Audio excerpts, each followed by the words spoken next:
Thank you. Hi guys, to everyone, it's Ada from Poison Rock, and today it's my pleasure to have with us Tuomas Rounakari. Correct me if I'm wrong. First of all, how are you? Well, I'm good. I've been busy lately with many different projects. I was just in Denmark and Wales doing Bear Awakens retreats. Yeah, I heard that. I read that about it. Yeah, What was yeah, about? and they are amazing. They are really, both of them turned out to be very transformational for Really? most participants. So Oh, it's interesting, beautiful work. So just returned home from those trips and feeling happy and content. can I ask you, because also the bear is a figures that also occurs in your last album, Bear Awakener. So it's for me, it's like normal to ask what was if you want to talk this retreat about, because it might be interesting for other people from other retreat. Yeah, well, all of this connects. Bear Awakener album is based on the similar traditions that we used to have in Finland before the church. Okay. The pre-Christian times, we used to have this bear feast ceremony, and that same ceremony has been celebrated by several indigenous cultures, mainly the Hanti and Mansi, who are distantly related to the Finns. So that those bear feasts and bear mythologies were behind the Bear Awakener album. And where that name actually comes from is that they used to have certain songs that were designated in order to awaken the bear. Okay. And awakening the bear had two separate meanings. In Finland, you could not hunt a bear while it was asleep. So they actually, at the bear's nest in early spring, they were singing in the nest in order to awaken the bear, like physically, really in the physical reality, to awaken it up. I've also heard that the indigenous Sami people had the same tradition. But then there's another layer to it, which was in the actual bear feast, that the bear and its pelt and fur was there as a guest of honor. Okay. So they sang every morning of the bear feast. They sang specific songs to engage with dialogue with the bear's spirit. Okay. The bear as an entity, not as a one physical bear. Yeah. So that's a bit of a long answer, but it's interesting to know. It all connects, because what we do in the Bear Awakens retreat is that we are digging into our personal lives, and also into the collective lives of what has been suppressed. Like if we talk about Ireland and Wales and UK, the bears became extinct in those countries together with the spreading of Christianity already on the 5th and 6th centuries. Yeah. So in that way, bear symbolizes the dormant powers, the natural powers that we have, that have been suppressed by society or church or what have you, domesticated systems. And belief systems that we have today. Unfortunately. So in those retreats, we do several ceremonial practices that connect us with our authentic selves and authentic emotions, and yeah. Something that is lost. Yeah, I can't tell you too detailed about what we that's do, to the people to find ceremonial work. If people want to join this type of retreat, I think there are all the information around. So if they wants to join, they can find out the details joining the future retreat. But I think it's important because today is not only that the religions, let's say in general, kills this kind of let's say being ourselves. Also, the institution, like today, kill who we are. So finding our true self might sound to many people like, wait, I'm not myself. No, because the raw version of us has been suppressed. And if we came back to that version, maybe we don't even recognize at the beginning, you know, like this is me. And maybe it's not even accepted by the people around us, because that's a risk we have to take. But it's the only way that we can find out who is our people also. And well, you know, all of us have a survival story. All of us, no matter where we've grown up, we've had to develop systems to survive. And for some of us, especially those who've had a violent, abusive environment where they grew up, their survival strategies are very precise. But the big question is that, do those survival mechanisms serve us today and the version of life we live today? And so in that sense, all of us need to question those things inside of us repeatedly. And kind of shed those layers of false beliefs, false narratives, even destructive narratives that most of us have to a certain extent. It's not easy, And you know, you can't do that alone. The human psyche works in a way that if you do things alone, you can start lying to yourself in a few days that it didn't happen. But when you are seen processing these things, and when you are met in those delicate places, you can't go back to the old self anymore. You can't lie that it didn't happen. You have to move, and also this is a process that sometimes, if we don't do by ourselves, maybe we need other, you know, people, or I don't want to say institution, but people that can help us to understand what's actually happened. Because like you said, sometimes we end to lie ourselves, some of us, to just or saying that is oh no, that's normal, you know, that's normal, that's nothing wrong. It's like it's like when someone abuses you, even psychologically, no, maybe it's I did something wrong, not that person. That's normal, maybe that's normal. And maybe you need someone that from the outside can teach you or can show you nicely, gently what. Well, yeah, and yes and no. I mean, it's good to have other people that you learn from, but also one of the big things that that we highlight in my workshops is our inner wisdom. And that is the wisdom that we shouldn't trade it for someone, you know, someone wiser. We shouldn't give that authority away to anyone. And that's why nature is so crucially important in everything that I do, because you know, when we walk in a forest or when we go to a beach and walk there alone, the ocean and the trees, they are not judging us. They are not asking us to be something we are not. And in those places, we actually by default effortlessly start to connect with our authentic selves, like that mirror that society and other people give to us, that drops out.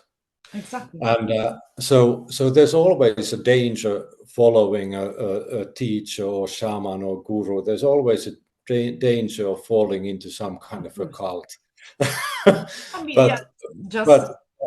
if you find a way to be in you know, in touch with your inner knowing, you'll gain independence that can't be destroyed by anyone. And that's where all of this is kind of aiming. But like as you mentioned, like it's something beautiful because nature, like I said, nature can be a woods, can be the beach, can be the both. All the nature doesn't judge you. The nature don't judge you, and it's a beautiful thing because I know and I met personally, and also know as you, I think people, human, that when they go into nature, they don't feel this. They can even have the amazing word quote and say, well, you know, if I might have 2 beers here, that would be fun. You know, being in the nature, thinking that it's kind of a barbecuing time, not feeling what you are seeing, maybe another people might seeing, not finding a connection, not seeing the beauty and the importance of because when we walk in the nature, it doesn't matter where is in which type of nature. Could be the waves, the sound of the waves, the sound of the wind, could be anything. Also just because it's also scientifically proven that the trees as terpenes that we receive to increase immune system. So no matter what we look at, there is scientific proof, medical proof, spiritual proof, our self-proof. We touch, and people think I'm crazy when I put my hands in the water and I feel that because it lets you go what it doesn't no longer serves you. It makes you feel present. That's also good for psychology because it brought you to the present moment. And you don't need to go to a therapist in that case to be present that moment and live it with your own thoughts. So it's also a way of acceptance because you're there and the nature is telling you, you just sit here, look at your surrounding. You have 1,000 of thoughts. You're watching the beauty of the world. What does it matter? Your thoughts or what is it around you? Your thoughts are just, like leaves on the stream. It's just something that goes away. There was a beautiful meditation called Leaves on the Stream about the thoughts. That is not real. How many thoughts in our mind are not real or just ants walking? That's not. Well, exactly. Yeah. We are all. That's a big thing that oftentimes when there is a destructive narrative in our lives, Exactly. Oftentimes we tend to identify with it. Yeah. So the problem is that that we start to defend that narrative as it would be ourselves.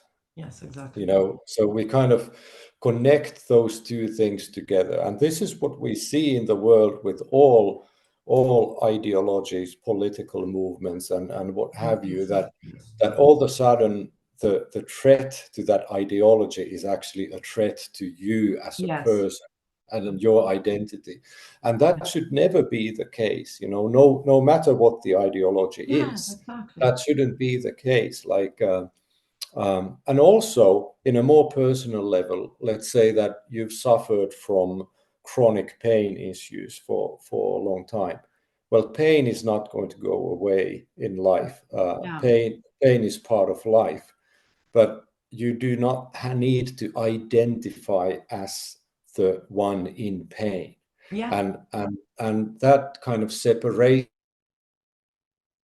of all of these things, what are the building blocks of your identity?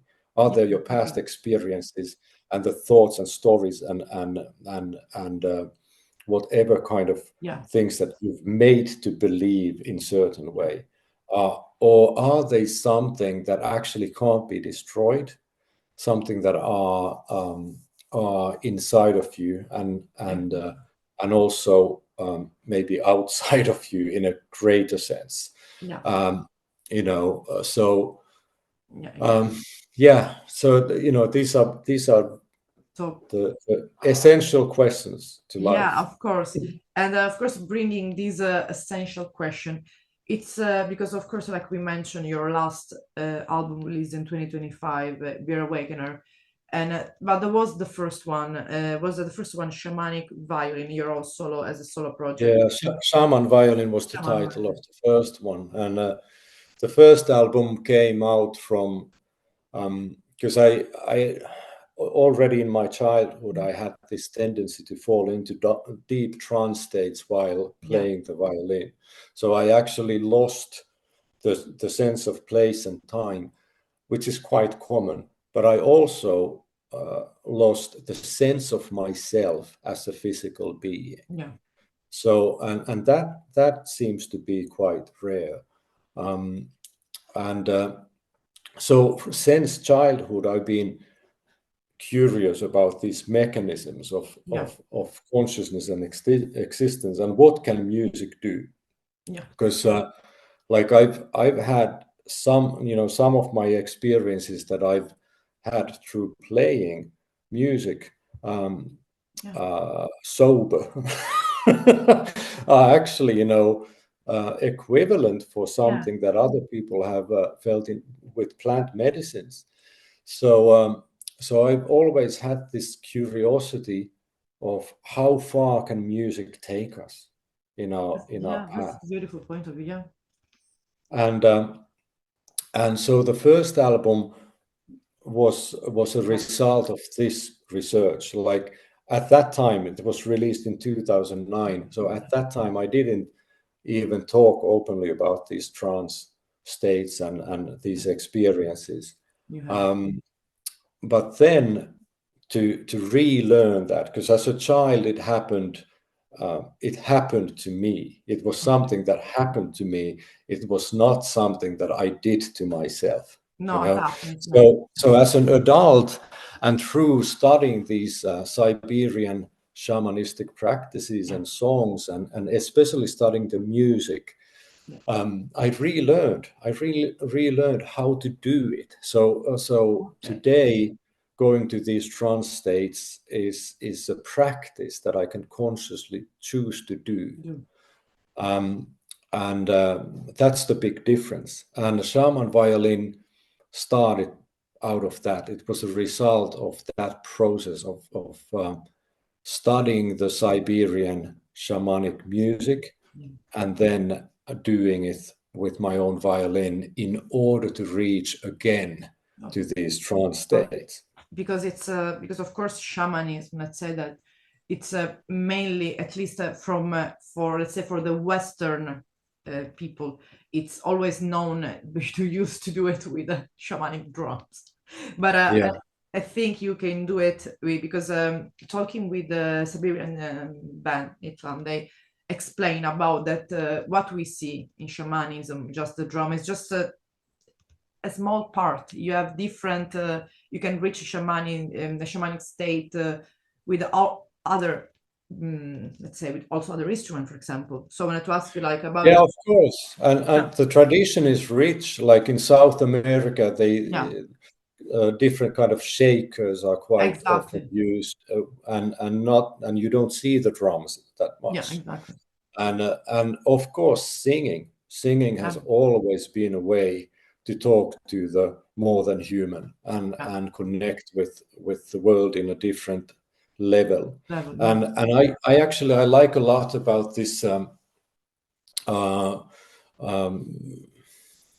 Graham Harvey, a scientist who's written about animistic practices, has a nice way of saying that the altered state of consciousness is actually an just style of communication, that we actually enter into these altered states of consciousness in order to have a dialogue, in order to communicate with more than human or other things than humans, other people than humans. And this is of course then comes to my second album, Bear Awakener, because it's all about the bear and bear mythologies and how to connect with the bear and how how to awaken the dialogue, how to awaken ourselves to have a dialogue with the bear. And then this was in your house, because like I said, the bear is people almost like, because I'm always referring to the people, because the knowledge of the Western society always goes to the myth and to that. So of course they immediately could connect the bear awakening, for example, to the Karelian mythology or the in Finland. But what you mean in the album is way more deeper, like you explain about the shamanistic side of it, about the spiritual side of it, also explain it. So just to make them clear, because sometimes people forget about there is more than the Well, just because of these reasons, the album is not on Spotify and won't be there. It's not that kind of music that should end up in random playlists. Yeah. It's actually a music that you need to listen to it with some kind of an intent. Okay. Or otherwise there are all sorts of kind of unwanted possibilities there, and also it's a matter of respect, because the context of these songs, most of these songs come from the Hanti and mainly the Mansi people and archives and singers that were recorded, you know, in 1905 and 1906. So it's important that the context and origin of these songs are available to the listener, which is something that Spotify doesn't do. It's too easy to just listen without knowing what you're listening to. So, so that's why it's only on Bandcamp at the moment. Okay. Is not a physical copy available, or is only on Bandcamp? Oh, it is. You can order the physical from Bandcamp. I don't know if any stores have it. I mean, let's say Bandcamp is the easiest way to reach. Yeah, it's definitely the easiest way, and yeah. And also, just not going too much far from the music side, we know, I know that you have also a beautiful collaboration that is going out now with the tour. So I leave you the word about this collaboration with this well-known Japanese anime composer. So, which I can't pronounce the name. I'm sorry, I will learn. Yeah, well, it's Yasuharu Takanashi, and Yasuharu, I can only say. Yeah, and as everything. As first, how started this collaboration? How everything, because it's not like you met him. Okay, let's go on tour. It's started from somewhere. Yeah, we met for the first time in January 2024, and there was a big anime festival in Lahti, Finland, and Takanashi was asked to be the guest star of that festival, and he's a huge fan of Finnish metal bands, and that influence is clearly in his composition. So he's a guy who is all of the anime series that have more of a heavy metal feel to it. They are usually composed by him. So Naruto would be maybe the biggest series he's composed. Then there's Naruto Shippuden also, and Fairy Tail, and well, there's a lot of them. I mean, he's already in his 60s, so he's done a lot of that work. But he beautifully combines Japanese folk music, Japanese elements, cinematic string lines, so and also folk, and there's this feeling of folk metal from Finland is actually very strongly there. So he knew me from Korpiklaani already before, and turned out that his son actually has all my albums. So so when he was coming to Finland, there was an idea that he will leave his band to Japan, and we would collect a new band behind him from the Finnish metal bands. So he sent a big list of bands that he'd like to be asked the members, and specifically he wanted me to be there on a violin. So that was really exciting. Like I had not thought of that myself. That this kind of match would actually be there. But when I got into it, I was so thrilled, because it was like written to me, basically. Like where else could I go from like very ethereal, beautiful, romantic violin melodies into like crazy solos and then also do these folk riffs. And so to me, it's like music where I can actually show the versatility of my skills. Yeah, of course. Yeah, so it's really fantastic to play. And these guys are super nice. Like they're just wonderful people. So much. Yeah, and this collaboration continued until today because as you mentioned, outside the screen, there is gonna be some live shows happening. Yeah, there's a new band now called Far East Groove, which is kind of a touring band for Yasuharu Takanashi, and so we will start this June from Helsinki, playing on the Rocks on June 24th. Then Rock Imperial Festival, a big festival gig on Spain, June 26th, and then June 28th we come to Milano to Club Legend. Yeah, so a live show in Milano also, like you mentioned, and we will see each other there for 100%, and not for sure because I'm already there. But who else I would like to say is involved in this project? Because there is you, Tuomas, the Yasuharu. Yasuharu, is that right? Yeah, yeah. Well, there will be a Japanese guitar player, Nozumi Wakai, and he's played in a lot of different metal bands in Japan, and so he's a rock and roll guy. And then Jesper Anastasiadis from Turisas. I know, yeah. And that's great. I mean, Jesper is one of those rare individuals that he's that kind of musician who uplifts everyone. Yeah, that's beautiful. So I really love to play with him and have him on board.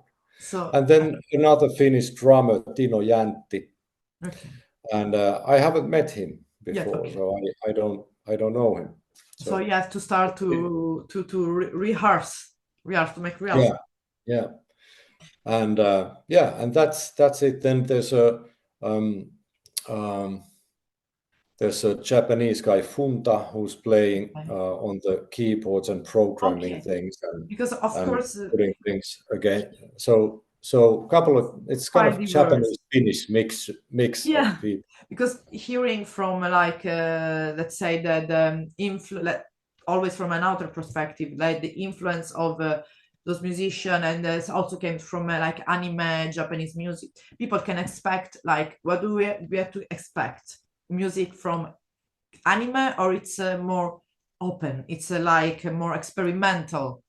Well, the songs come from the anime series, so that's where the music comes from. But we of course we bring into our individual style of playing into it. So for example, I will be playing violin solos, and some of the solos that in the anime series are with flutes. Japanese flutes will be with me on violin. So there is this kind of adaptation to it that Yasuharu really wants us to do adaptation. To be ourselves doing his music. So there's a lot of freedom in the interpretation of the expression. But the anime fans will definitely recognize the song. Yeah, there's no doubt about it. I would say that it would, of course, is gonna collect the fan, I think, because if they start to see, because also let's be completely 100, because that goes to the, let's say, the marketing style. They see the name of Yasuharu, so people that love the anime are gonna go. Then they're gonna see like name Turisas, they're gonna go. Say your name, go. So it's gonna collect people also from different background, from the music scene, the metal community, but also from the music scene, because how many people in the music, anyone, even like me, just watch anime. I mean, everyone watch anime. Probably, even not knowing, I watched Yasuharu all anime. I didn't know. maybe I was too young. Well, exactly. Not too young, but I don't know. Maybe I didn't notice because, you know, they were on television, you know, national television every day, coming back from school. Yeah. It's part of our cultural landscape. Exactly, Yeah. and combined with music, it's with the metal music, and it's a way to gather two different, not just two words, two aspects, and that's fun because I think it's gonna be experimental, like leaving space to you and other musicians to have their own. It is fun. It's like fun is exactly the word. That's and you know, for me, like having played in Korpiklaani for 10 years, you know, fun was a big factor of what we were doing, and party and all of that, you know, uplifting people was a big thing for us. So in that sense, this is a beautiful continuation. What we do with Takanashi, because it has that same uplifting feel to it, and that's what he wanted. That's what he was looking for. Yes, exactly. And that shows also a side of him that it's it's like I want to uplift you also with the, you know, with my music, with the anime, but also outside, you know, the screen. I'm bringing you outside the television, outside the streaming side, whatever you're watching movies now, the anime, and bringing you to a theater, to a venue, to uplift you with maybe a musician that their music brought you also happiness. Yeah, and this is also a quite rare opportunity for us in Europe, because so far Takanashi has been playing a lot in US and Japan and China and Taiwan and those areas, but not that much in Europe. So hopefully this will expand. Yeah, of course. So by far there are only 3 live shows. Yeah, so hopefully in the future we'll be doing bigger festivals in Europe. Yeah, because bigger tours in Europe. The festival it's really gonna look amazing. Also, like in a small venue, Legend is not that small, but also in venue. But when it's in a festival, you have tons of people. You know how festival works. There's a lot of different and it's fun. People came also not knowing who is playing, and then get captured, and then just have fun. People start to dance, to laugh. You know, I mean, you've been in thousands. Like I told you, I saw you Summerbeats in 2017, or 2018. I'm not sure the year exact. I think it was 2018, maybe was the last time. I went on Summerbeats, and I found out this photo. My laptop, what the fuck, Tuomas? What is doing on my laptop on my photos? I decided this photo. Almost 10 almost 10 years, not 8 years ago, 7 years ago, I don't know, 7 years ago. The times go literally flies. I feel way older now to think about it. So this I hope that there's gonna be more chance, because also it's as a thing important as a human that Yasuharu, the name is sorry, it can do for us is helping us to find out also our inner child. We always forget how you know, those childish way of not of just being a child in a negative, no, that kind of being naive in a beautiful way. Playful. And you know, myth and fantasy, they are very close to each other, and they all both can serve for the same purposes of kind of showing us what our preferences are in the world, and what are the myths that we would actually want to live by. Exactly. So because we forgot so many times that is to be spontaneous, to be we always act how we are supposed to act by, and you know, this can also can combine a little bit with the nature itself, because being spontaneous as a kid would be, you know, like acting this is how nature is always existing by century as a cycle, is spontaneous. It only changes nature or a kid by if someone put, you know, a block on it, like we did with the climate change, or like maybe some institution or tough parents that deal with their kids. If they're blocked, the imagination, the natural growth stopped. So this is a good opportunity, like, for example, like the just to be in nature, or just even go in this life. My sounds maybe too, I don't want to say too stupid, but it might sound too obvious, but it's important for going, because even if they maybe don't like anime, they don't have to like anime 100%. Even if every one of us, well, that's very true. Yeah, you can still love the music. Yeah, but come on, everyone, I think, of us watched at least one anime of Yasuharu once, at least once. Yeah, I'm sure of it. I'm sure. I can bet. Under the comment, I think if on YouTube people can write it down, I think that just to name it, one you saw. This can be a bet for the people. So this is by far the only true live show you planned with him. Yeah, those three shows are now for June, and then we'll see what happens in the future. But there's a strong will of doing and growing. And of course, for you, Tuomas, before we end, just because it's important also for understanding your musical point of view, from going from, like from Korpiklani, from your own music, so from your solo project to music with Yasuharu. Sorry again. Yasuharu, you're doing great. Yeah, we'll do it one day. How does it feel for you? Like, because of course it's maybe different change of sound, different change of playing.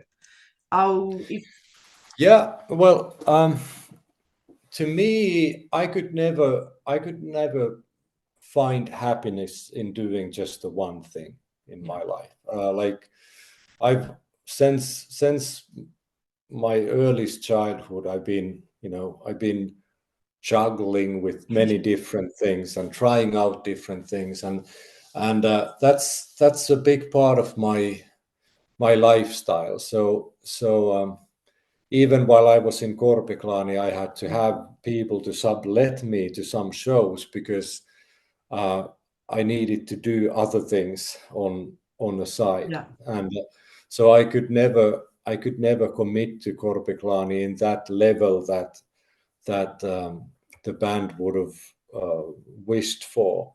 But nevertheless, I did most of the shows anyways. But I'm saying this just to pinpoint the fact that I've always been like this. I've always had very different things going on. And the only common denominator there is music. Like everything that I do has some kind of a relationship to music. Music, yes. But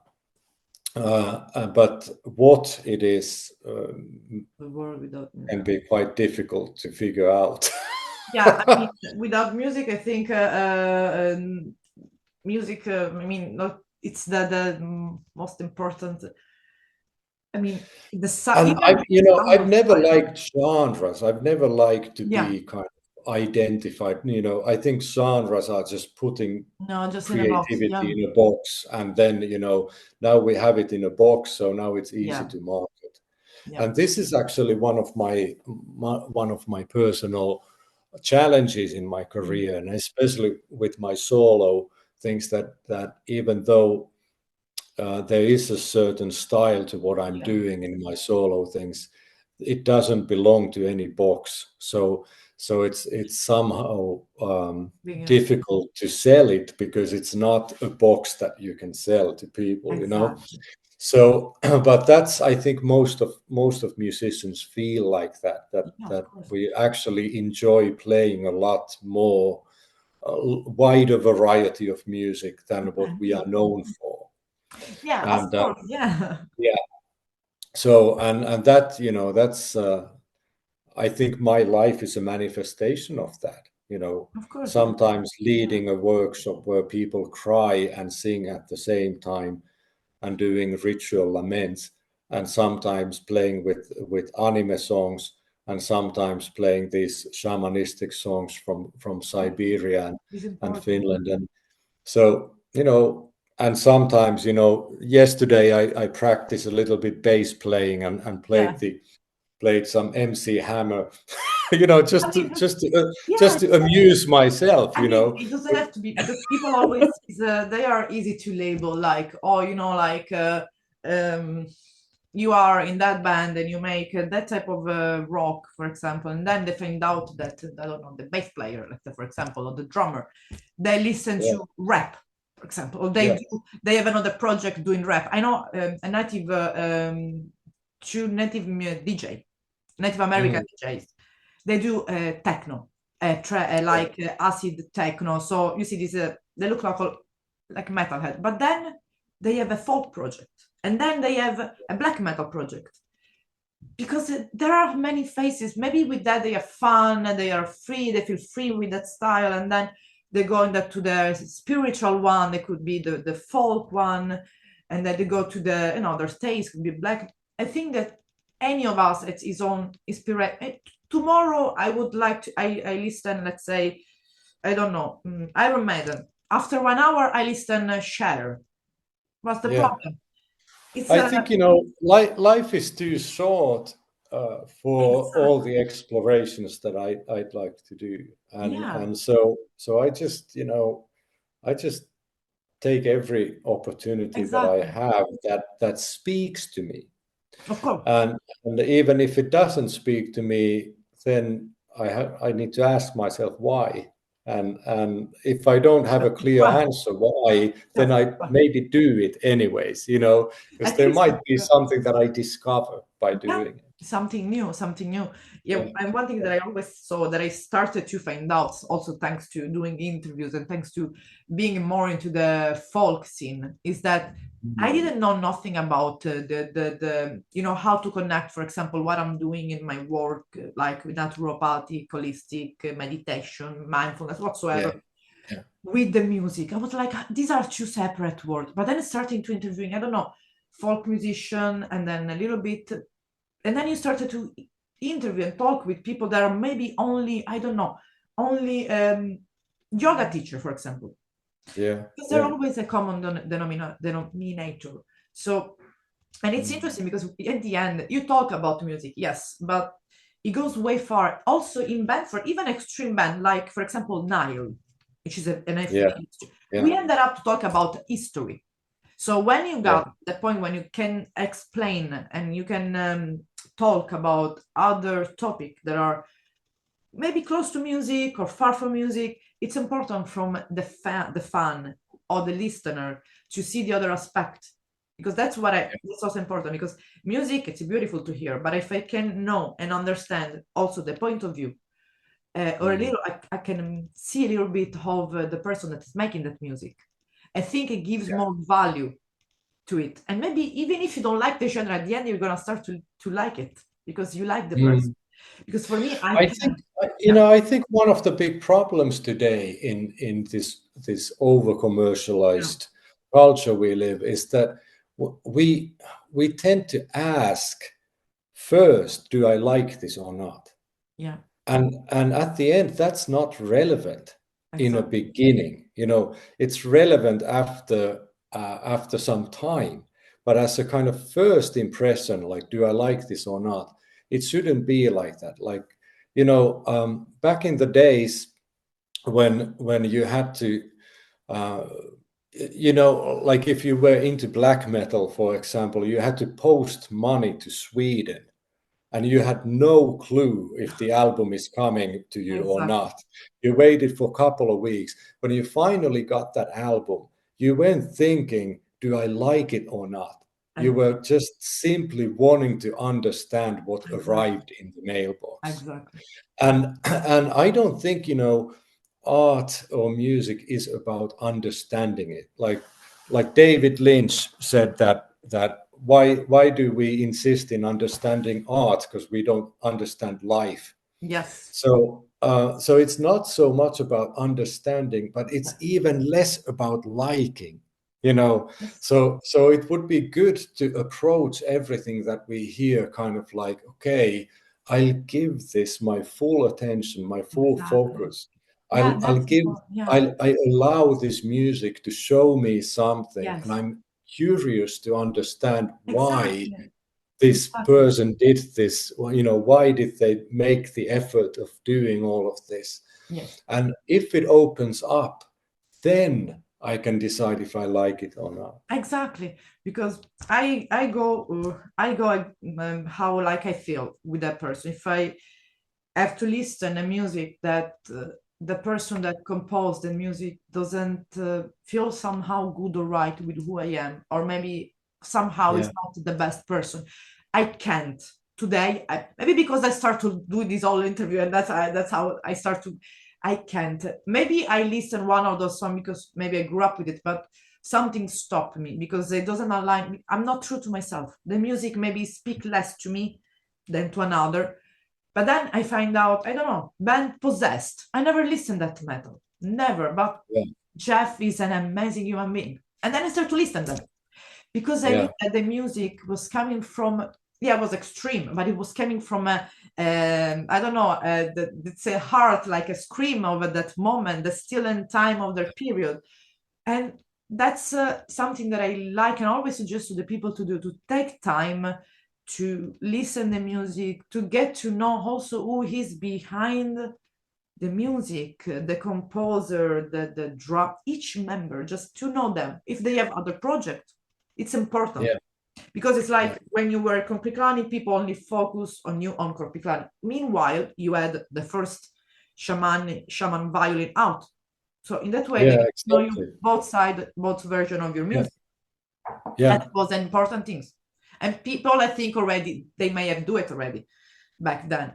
So that's it. I don't know. In my experience, not many people do it. Like not many people are interested beyond the lead singer. But then again, that's all right too. Like the point of view always. So it's like music and bands, they serve such a wide variety of purposes, and they are all good as they are, wherever they fit. Also because but thank you for being interested deeper about other members and their solo projects, because there's a whole another world there. Being always in team of talking about Corpiclani, I'm friend with Samuli, and I find out that he has another amazing band, the Dimitri Kieski band. I interviewed Dimitri, and he's an amazing person, an amazing music. And this is important because you see that also which type, for example, as a drummer, he brought as influences. It's from a more rock and roll point of view.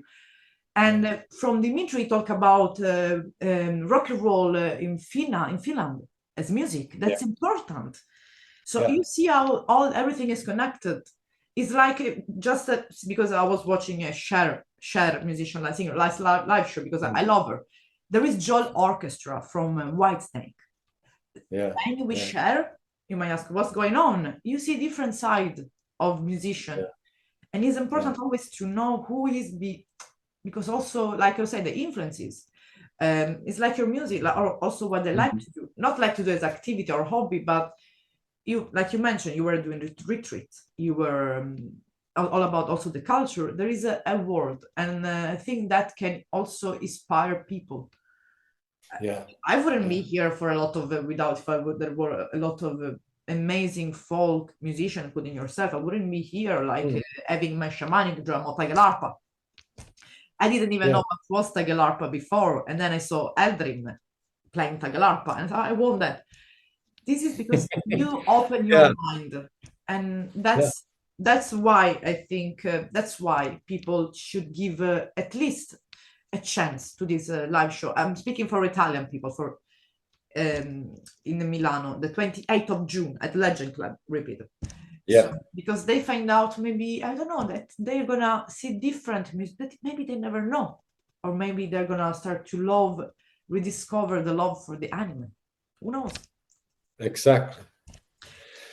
Well, great.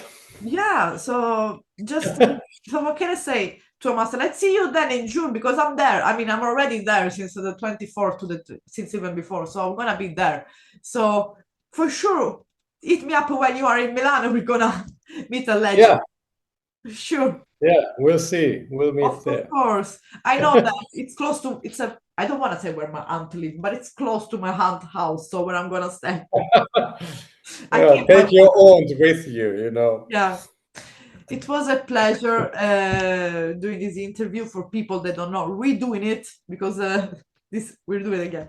And maybe we're gonna do a small, shorter one before it's gonna start the live show. So just to promote it more and also to talk more about what people can expect from the live and so on.